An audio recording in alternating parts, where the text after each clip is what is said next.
Hi everybody, this video is brought to you with permission by Scholastic.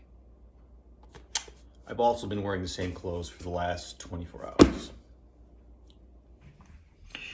Hey everybody, welcome back to Serious for Reading.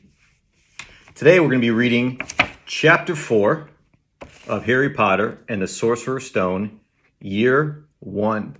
This is my little dog, Stella. Stella's going to be guarding the house while I'm reading Chapter 4 for you today. Right, Stella? Hopefully she doesn't bark too much.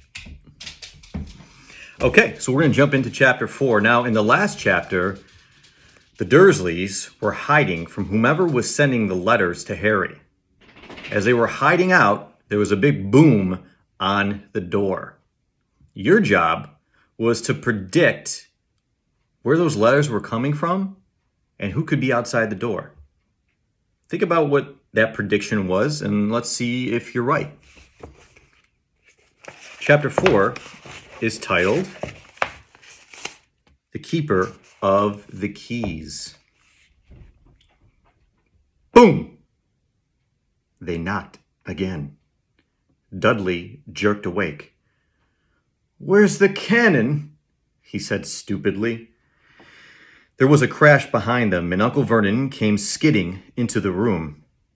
He was holding a rifle in his hands.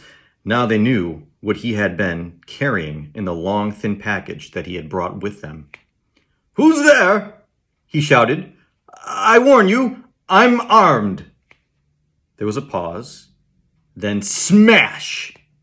The door was hit with such force that it swung clean off its hinges, and with a deafening crash landed flat on the floor. A giant of a man was standing in the doorway. His face was almost completely hidden by a long, shaggy mane of hair and a wild, tangled beard. But you could make out his eyes glinting like black beetles under all the hair. The giant squeezed his way into the hut, stooping so that his head brushed the ceiling. He bent down, picked up the door, and fitted it easily back into its frame. The noise of the storm outside dropped a little. He turned to look at them all. "Couldn't make us a cup of tea, could you? It's not been an easy journey." He strode over to the sofa where Dudley sat frozen with fear. "Budge up, you great lump," said the stranger. Dudley squeaked and ran to hide behind his mother, who was crouching terrified behind Uncle Vernon. "And here's Harry," said the giant. Harry looked up into the fierce, wild, shadowy face and saw that the beetle eyes were crinkled with a smile. "Last time I saw you, you was only a baby," said the giant. "You look a lot like your dad, but you got your mom's eyes." Uncle Vernon made a funny, rasping noise. I demand you leave at once, sir," he said. "You are breaking and entering." "Oh, shut up, Dursley, you great prune," said the giant.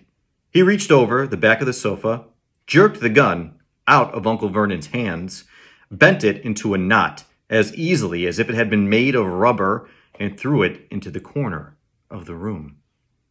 Uncle Vernon made another funny noise, like a mouse being trodden on.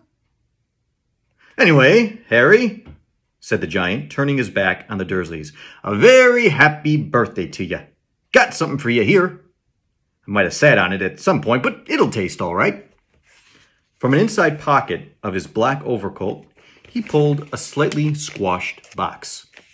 Harry opened it with trembling fingers. Inside was a large, sticky chocolate cake with "Happy Birthday, Harry" written on it in green icing. Harry looked up at the giant.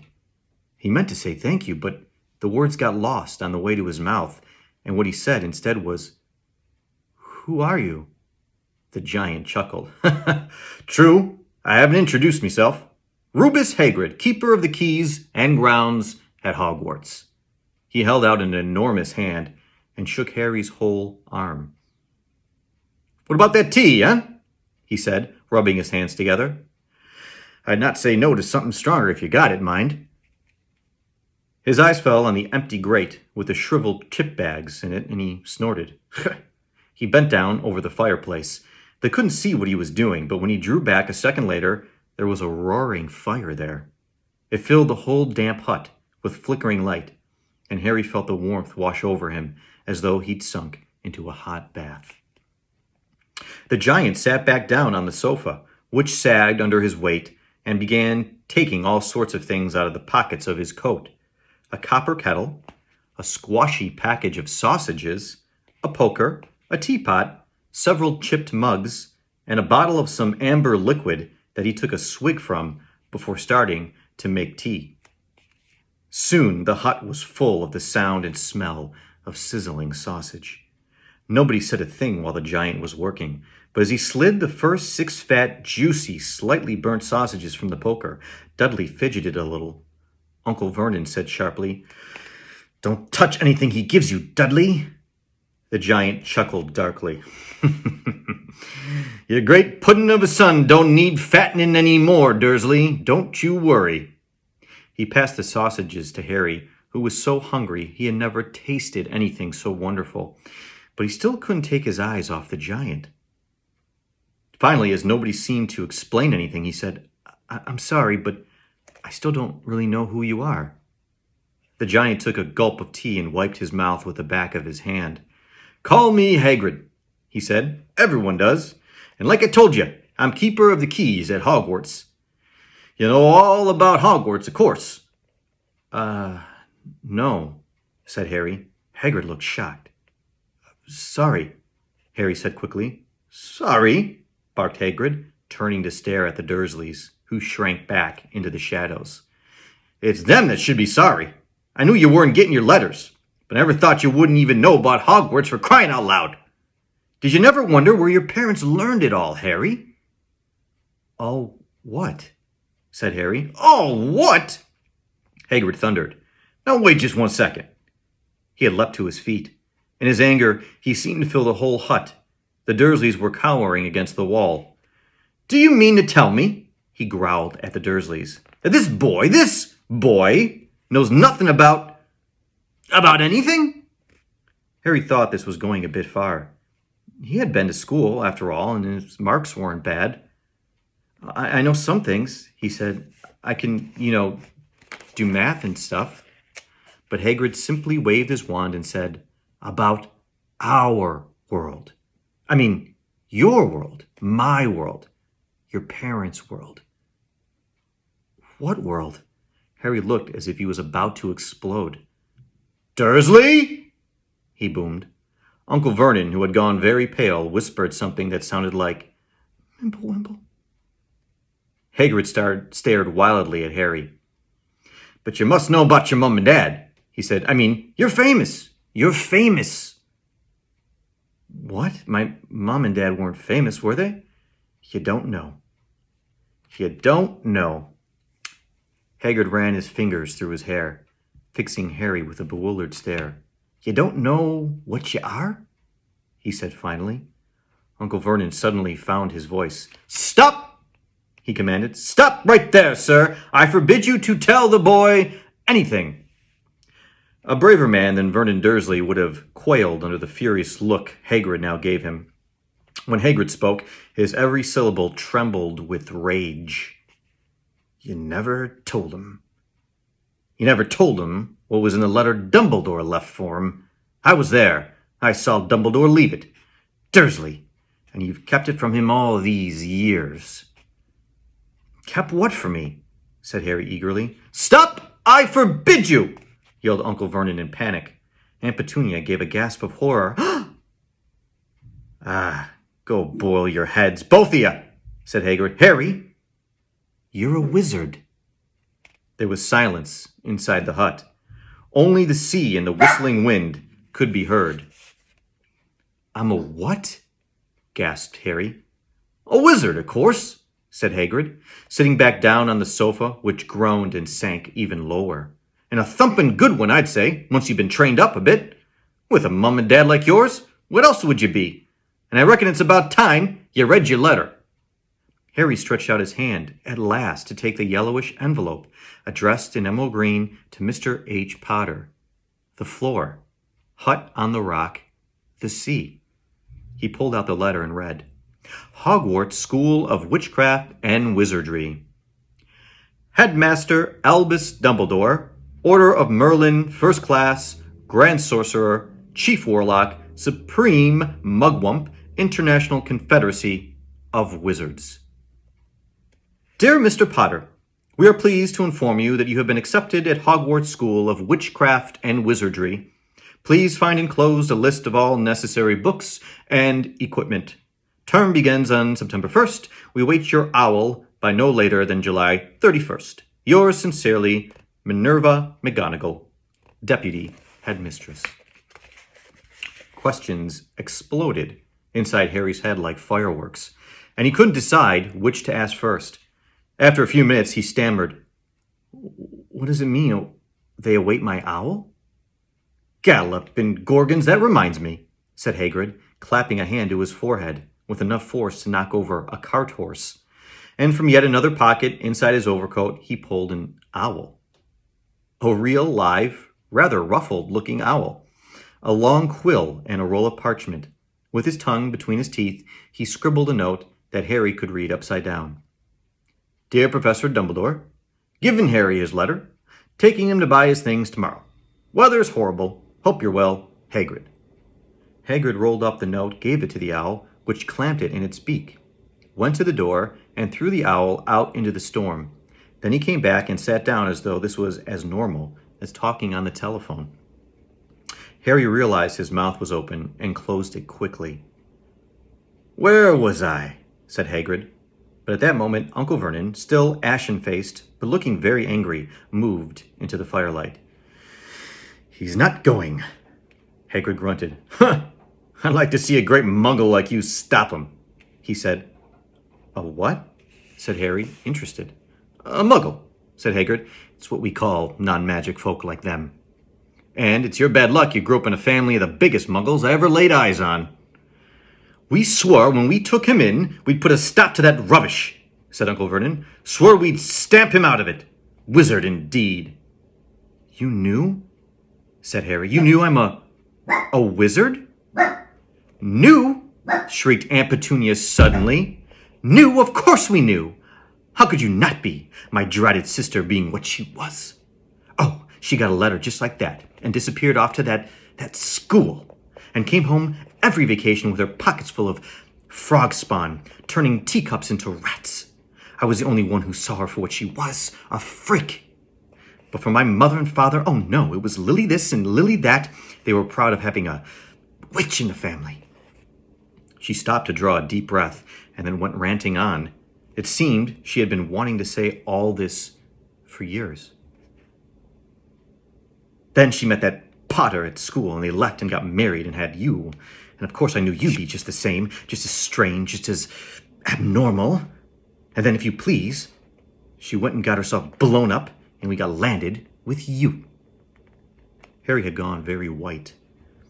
As soon as he found his voice, he said, Blown up? You told me they died in a car crash. Car crash? Roared Hagrid, jumping up so angrily that the Dursleys scuttled back into the corner. How could a car crash kill Lily and James Potter? It's an outrage, a scandal. Harry Potter not knowing his own story when every kid in our world knows his name. But why? What happened? Harry asked urgently. The anger faded from Hagrid's face. He looked suddenly anxious. I never expected this, he said in a low, worried voice. I had no idea when Dumbledore told me there might be trouble getting hold of you. How much you didn't know. Harry, I don't know if I'm the right person to tell you, but someone's gotta. You can't go off to Hogwarts not knowing. He threw a dirty look at the Dursleys. Well, it's best you know as much as I can tell you. Mind, I can't tell you everything. It's a great mystery, parts of it. He sat down, stared into the fire for a few seconds, and then said, It begins, I suppose, with a person called, but it's incredible you don't know his name. Everyone in our world knows. Who? Well, I don't like saying his name if I can help. help it. No one does. Why not? Gulping gargoyles, Harry. People are still scared. Blimey, this is difficult. See, there was this wizard who went bad. As bad as you could go. Worse. Worse than worse. His name was... Hagrid gulped, but no words came out. Could you write it down? Harry suggested. Nah, can't spell it. All right. Voldemort. Hagrid shuddered. Don't make me say it again. Anyway, this wizard, about 20 years ago now, started looking for followers. Got 'em, too. Some were afraid. Some just wanted a bit of his power. 'Cause he was getting himself power, all right. Dark days, Harry. Didn't know who to trust. Didn't dare get friendly with strange wizards or witches. Terrible things happened. He was taken over. Of course, some stood up to him and he killed them. Horribly. One of the only safe places left was Hogwarts. Reckoned Dumbledore's the only one you-know-who was afraid of. Didn't dare try taking the school. Not just then, anyway. Now, your mom and dad were as good a witch and wizard as I ever knew. Head boy and girl at Hogwarts in their day. Suppose the mystery is why you-know-who never tried to get him on his side before. Probably knew they were too close to Dumbledore to want anything to do with the dark side.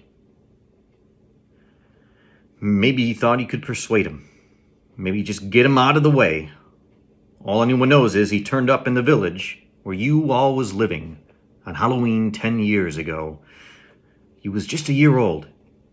He came to your house and Hagrid suddenly pulled out a very dirty, spotted handkerchief and blew his nose with a sound like a foghorn. Sorry, he said, but it's sad. Knew your mom and dad and nicer people you couldn't find. Anyway, you know who killed him. And then, and this is the real mystery of the thing, he tried to kill you, too.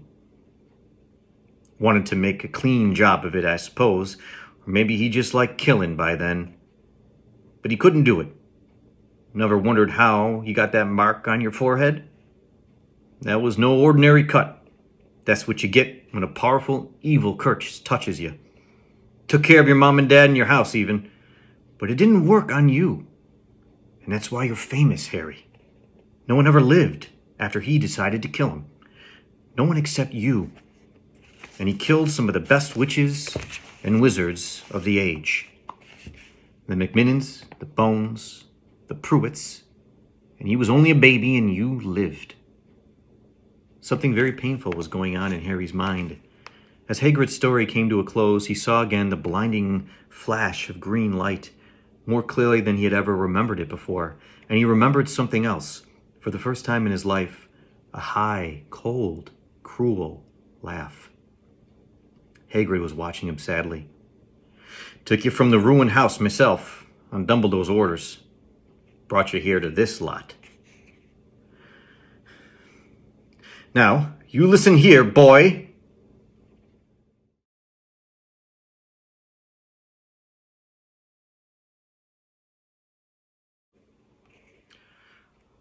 Load of old tosh, said Uncle Vernon. Harry jumped. He had almost forgotten that the Dursleys were there. Uncle Vernon certainly seemed to have gotten back his courage. He was getting at Hagrid, and his fists were clenched. Now you listen, boy, he snarled. I accept there's something strange about you. Probably nothing a good beating wouldn't have cured. And as for all this about your parents, well, they were weirdos, no denying it, and the world's better off without them, in my opinion. Asked for all they got, getting mixed up with these wizarding types. Just what I expected. Always knew they'd come to a sticky end. But at that moment, Hagrid leapt from the sofa and drew a battered pink umbrella from inside his coat. Pointing this at Uncle Vernon like a sword, he said, I'm warning you, Dursley. I'm warning you one more word. In danger of being speared on the end of an umbrella by a bearded giant, Uncle Vernon's courage failed again. He flattened himself against the wall and fell silent. That's better, said Hagrid, breathing heavily and sitting back down on the sofa, which this time sagged right down to the floor. Harry, meanwhile, still had questions to ask, hundreds of them. But what happened to Oh, sorry, I mean, you know who. Good question, Harry. Disappeared, vanished. Same night he tried to kill you. Makes you even more famous. That's the biggest mystery, see? He was getting more and more powerful. Why'd he go? Some say he died. Cod swallow in my opinion. Don't know if he had enough human left in him to die. Some say he's still out there, biding his time. But I don't believe it. People who was on his side came back to ours.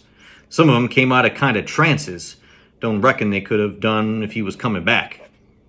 Most of us reckon he's still out there somewhere, but lost his powers. Too weak to carry on. 'Cause something about you finished him, Harry.